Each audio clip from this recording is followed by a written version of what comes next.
Break के बाद आपका स्वागत है। गंगोत्री और यमुनोत्री के कपाट खुलते ही चार धाम यात्रा का आगाज हो चुका है। वहीं बद्रीनाथ के कपाट भी 29 अप्रैल को खोल दिए जाएंगे। ऐसे में बद्रीनाथ डोली पांडुकेश्वर के लिए रवाना हो गई है। इस दौरान स्थानीय महिलाओं ने भजन कीर्तन कर डोली को रवाना किया। वहीं मौके पर मौजूद गढ़वाल स्काउट बैंड की मधुर ध्वनि ने पूरे क्षेत्र को भक्तिमय कर दिया।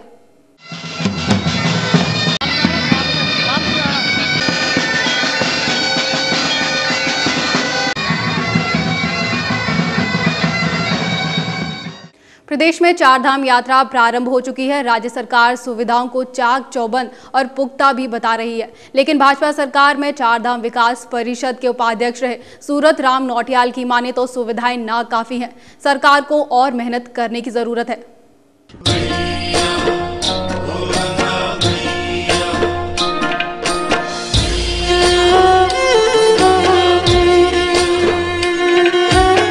समय से पहले चार धाम यात्रा प्रारंभ होने के साथ ही यात्रा सीजन से अपना गुजर बसर कर रहे पहाड़ के तमाम लोगों को भी ज्यादा मुनाफा होने की उम्मीद है। गंगोत्री और यमुनोत्री मंदिरों के कपाट खुल चुके हैं और बद्री केदार के कपाट अभी खुलने बाकी हैं। पिछले यात्रा सीजन में 22 लाख यात्रियों ने देवभूमि में कदम रखा था।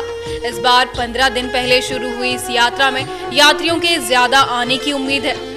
राज्य सरकार ने यात्रा सीजन का पूरा फायदा उठाने की बात कही है, जिसके लिए यात्रा मार्ग से लेकर चारों धामों तक के सफर में कहीं कोई दिक्कत परेशानी यात्रियों को ना हो, इस बात का भी पूरा ख्याल रखा जा रहा है। पुलिस प्रशासन से लेकर डॉक्टरों की कई टीमें यात्रा मार्ग पर तैनात हैं, लेकिन कहीं ना कहीं कमी है।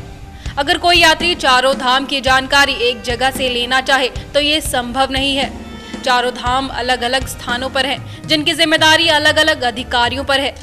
ऐसे में व्यवस्था पर सवाल खड़े हो रहे हैं। भाजपा सरकार में चार धाम विकास परिषद के उपाध्यक्ष रहे सूरत राम नौटियाल के इस्तीफा देने के साथ ही परिषद भी गायब है और अभी तक किसी भी नए उपाध्यक्ष को दायित्व नहीं मिला है। ऐसे में कैसे चार धाम की व्यवस्था सुधारी जाए, बड़ा सवाल है।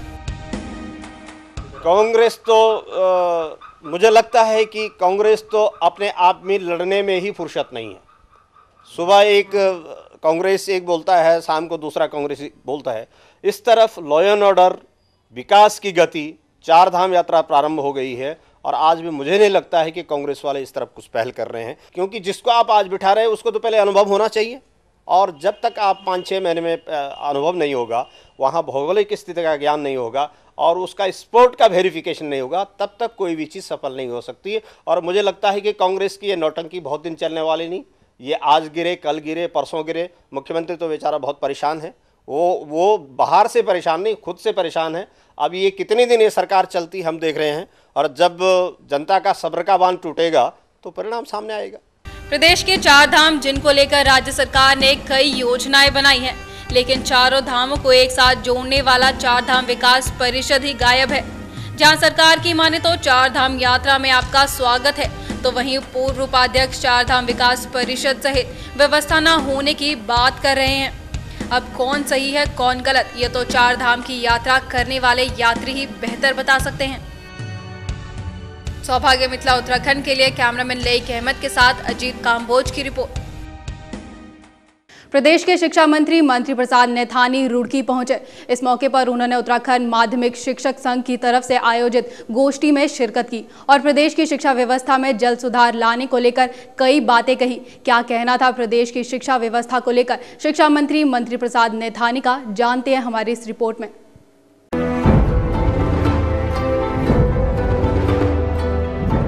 उत्तराखंड माध्यमिक शिक्षा संघ की तरफ से आयोजित गोष्ठी में भाग लेने कैबिनेट मंत्री प्रसाद नैथानी रुड़की पहुंचे। इस मौके पर शिक्षकों द्वारा उनका जोरदार स्वागत किया गया। वहीं मीडिया से मुखातिब होते हुए उन्होंने विभिन्न बिंदुओं पर चर्चा की।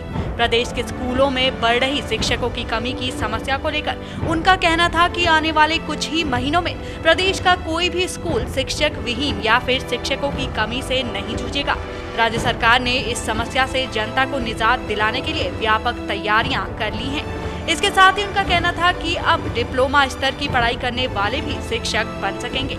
आने वाले समय में प्रदेश में रोजगार का सबसे बड़ा क्षेत्र शिक्षा विभाग ही होगा। नए शिक्षकों की भर्ती के लिए जल्द ही शासनादेश जारी होने वाले हैं। हमारे सरकार ने ये तय किया है कि कोई भी विद्यालय अध्यापक विहीन नहीं होगा और ज़्यादा से ज़्यादा जो लड़के और लड़कियाँ जिन्होंने डिप्लोमा हासिल किया है उनको नौकरी मिलनी चाहिए। सबसे ज़्यादा जो वैकेंसियाँ हैं वो हमारे शिक्षा विभाग में, उस आधार पर निकट भविष्य में आप ये महसूस करेंगे कि हमारे शिक्षा विभाग में मैंने ये आदेश दिए कि जितने पद रिक्त हैं तमाम पदों को भरने के लिए उसकी कवायद हमने शुरू कर दी है। बहरहाल रुड़की पहुंचे शिक्षा मंत्री प्रसाद नैथानी ने प्रदेश की शिक्षा व्यवस्था में जल्द सुधार लाने का आश्वासन तो क्षेत्र की जनता को दे दिया है, लेकिन अब देखने वाली बात ये होगी कि हकीकत में कब तक प्रदेश की शिक्षा व्यवस्था में सुधार हो पाता है। सौभाग्य मिथिला उत्तराखंड के लिए रुड़की से इसरार अहमद की रिपोर्ट। अब हम दिखाएंगे आपको प्रदेश की हर छोटी बड़ी खबरें रफ्तार के साथ हमारे न्यूज एक्सप्रेस उत्तराखंड सुपरफास्ट में।